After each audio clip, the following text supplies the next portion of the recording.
जाएगा कल के कल। जिसके पीछे तेजस्वी यादव का टैग लग जाएगा, फिर अगला चुनाव वो जीत जाएगा। ये महारैली फिर से एक इतिहास लिखेगा। याद करिए, जब लालू यादव रैली किए थे 17 में, तो भीड़ कुछ इसी प्रकार था।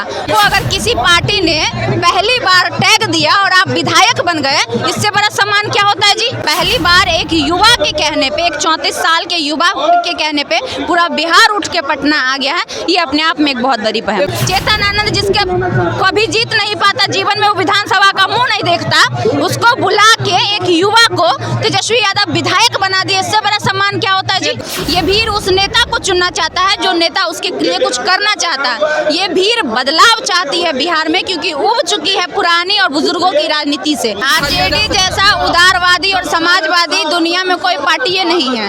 इतना में अगर बीजेपी के पास चला आता ना, तो वो ईडी, सीबीआई, ढिमकाना फलकाना सब भेज दिया होता। अगर महागठबंधन में कहीं से कोई दिक्कत होती, ये जो रंग बिरंगी आपको दिख रही है झंडा, वो नहीं दिखता।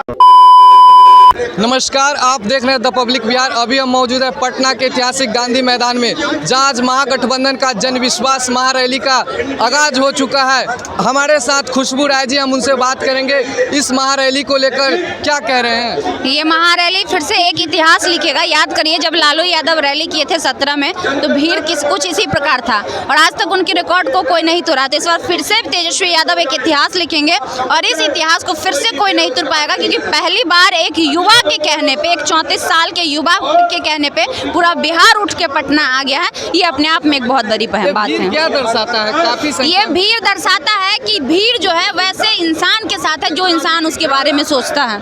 ये भीड़ उस नेता को चुनना चाहता है जो नेता उसके लिए कुछ करना चाहता है। ये भीड़ बदलाव चाहती है बिहार में, क्योंकि उब चुकी है पुरानी और बुजुर्गों की राजनीति से। तो ये युवा इसीलिए आज इस गांधी मैदान में आया है कि ये दिखाना चाहते हैं कि हम आपके साथ हैं। आरजेडी का कई सारे विधायक बीजेपी के साथ चले गए, क्या फर्क पड़ता है? विधायक जनता से विधायक की, विधायक से जनता, जनता से विधायक, जनता किसके साथ? तेजस्वी यादव के साथ। ठीक है, 1000 विधायक पैदा हो जाएगा कल के कल। जिसके पीछे तेजस्वी यादव का टैग लग जाएगा, फिर अगला चुनाव वो जीत जाएगा। लेकिन जो गए हैं, अब वो न सोचे कि जनता के पास जाएंगे तो क्या जवाब देंगे। आरोप लगाया कि हमको यहाँ सम्मान नहीं दिया गया। अब कैसा सम्मान उनको चाहिए था? फूल और आरती उतारा जाता क्या देवी की तरह उनको?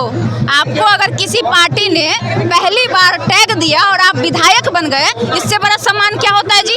एक महिला को आगे आने का आपको मौका दिया है, जो भागी है महिला, जो भागी है, इससे बड़ा क्या होता है जी। चेतन आनंद जिसके कभी जीत नहीं पाता, जीवन में वो विधानसभा का मुंह नहीं देखता, उसको बुला के एक युवा को तेजस्वी यादव विधायक बना दिए। इससे बड़ा सम्मान क्या होता है जी। चेतन आनंद ने आरोप लगाया कि आरजेडी में 3 जो पीए हैं, मनोज झा, प्रीतम और संजय यादव, इन 3 लोगों को आरोप लगाया कि उनके कारण ही आरजेडी का जो विधायक है दूसरे पार्टी में चले जा रहे हैं। ऐसा कुछ नहीं है। मनोज झा आरजेडी का एक मजबूत स्तंभ है और मनोज झा बहुत ज्यादा शिक्षित व्यक्ति हैं और उनको पता है कि बातों को कहाँ कैसे रखना है। तो हर पार्टी में को मजबूत करने के लिए वैसे व्यक्ति की जरूरत होती है और समर्पण देखा जाता है पार्टी में। पार्टी में जाति नहीं देखी जाती है। अगर आप भी पार्टी के प्रति समर्पित हो जाइएगा, तो कल को पार्टी आपको भी बदले में कुछ न कुछ देगी। ये उसका धर्म और कर्तव्य दोनों बनता है। इंसानियत धर्म यही होता है कि हमारे प्रति अगर आपका समर्पण है, तो हमें भी आपके प्रति समर्पित होना पड़ेगा।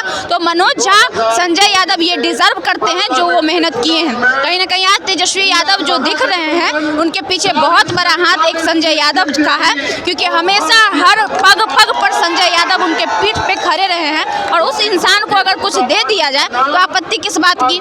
किस बात की आपत्ति? आरजेडी अगर पार्टी विरोधी आरजेडी का कार्यकर्ता काम करता है, उसमें 3 साल या 6 साल के लिए बैन लगाया जाता है। आरजेडी के विधायक दूसरे गठबंधन में जाकर समर्थन करते, क्या उन पर बैन लगाया जा सकता है? आरजेडी जैसा उदारवादी और समाजवादी दुनिया में कोई पार्टी नहीं है।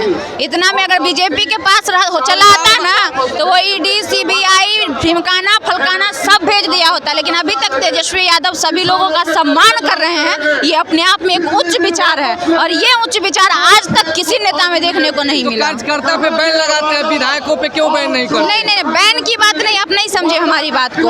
वो कह रहे हैं कि ऐसे भी देखिए, अब चुनाव नजदीक है, ज्यादा वक्त है नहीं। और पहली बात, तेजस्वी यादव में जो देखी गई है आदर सबके प्रति, वो काबिले तारीफ है। इतना में दूसरा पार्टी अलबला जाता, उनका विधायक टूट रहा था और वो जनता के बीच में घूम रहे थे, उन्होंने गैपिंग नहीं किया, वो दौड़ के भाग के पटना नहीं आए। कहा कि हम खेला करेंगे लेकिन उन्हीं के साथ खेला हो। देखिए खेला हमने पूछा था, ये जो सवाल आप कह रहे हैं ना, ये सवाल हमने तेजस्वी जी से पूछा था। खेला आपने कहा था कि खेल तो अभी शुरू हुआ है, तो उन्होंने कहा कि मेरे जीवन का जो खेल है, मेरी राजनीतिक कैरियर का जो खेल है, ये तो उसकी शुरुआत है। अभी अगर हम हट गए पार्टी से या चले गए तो उससे क्या फर्क पड़ा, अभी हमको लंबी पारी खेलनी है। तो वो उन्होंने कहा कि इसलिए हमने कहा था कि खेल तो अभी शुरू हुआ, खेल अभी खत्म कहाँ हुआ। तो वो खेल की बात क्या, वाकई वो खेल शुरू हुआ, उनके लिए तो शुरू हुआ ना।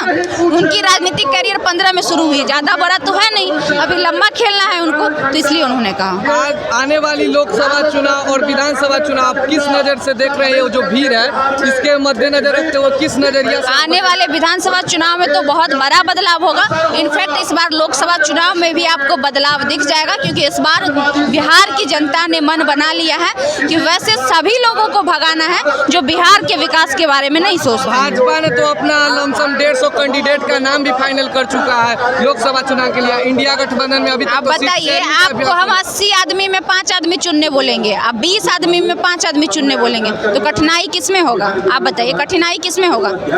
80 वाले में। 80 वाले में तो 80% इनके साथ है, सीट दोनों के लिए बराबर है, और उसके पास 20 गो आदमी है, तो उनके लिए चुनना आराम है। उनके पास तो आदमी है नहीं, लोग तो है नहीं, गिने चुने लोग हैं, वो उन्हीं को देंगे, जिसको तोड़ ताड़ के लाए हैं उन्हीं को देंगे, क्योंकि वही लालच दे के वो बुलाए होंगे। लेकिन इनके पास बहुत अधिक मात्रा में लोग हैं, कम जगह है, तो सोचने में थोड़ा सा वक्त लगेगा। ऐसा तो नहीं है कि चुनाव बिना सोचले हो जाएगा, होगा ये तो निश्चित है, तो थोड़ा सा वक्त लगेगा। सोच विचार के ही देंगे ना, वैसे व्यक्ति को देंगे जो वाकई उस पोस्ट के काबिल होगा।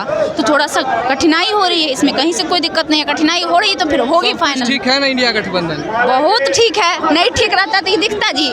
यहाँ देखिए माले का है, वो CPI का है, पीछे देखिए कांग्रेस का है, कितना कोई पार्टी में देखिए कांग्रेस का दिखा दीजिए, कांग्रेस का उधर दिख रहा है ना, यहाँ देखिए माले का दिख रहा है ना, वहाँ देखिए RJD का दिख रहा है ना, कोई पार्टी आपको यहाँ नहीं दिख रही है महागठबंधन में। अगर महागठबंधन में कहीं से कोई दिक्कत होती तो ये जो रंग बिरंगी आपको दिख रही है झंडा, वो नहीं दिखता। बाकी भाई बहुत अच्छा बोलता है मेरा, इनसे बात कर। चलिए, क्या लग रहा है आने वाले चुनाव में इस जो भीड़ है उससे क्या उम्मीद जता रहे हैं? उम्मीद तो पूरा लग रहा है कि 2025 में सरकार तेजस्वी भैया की बनेगी।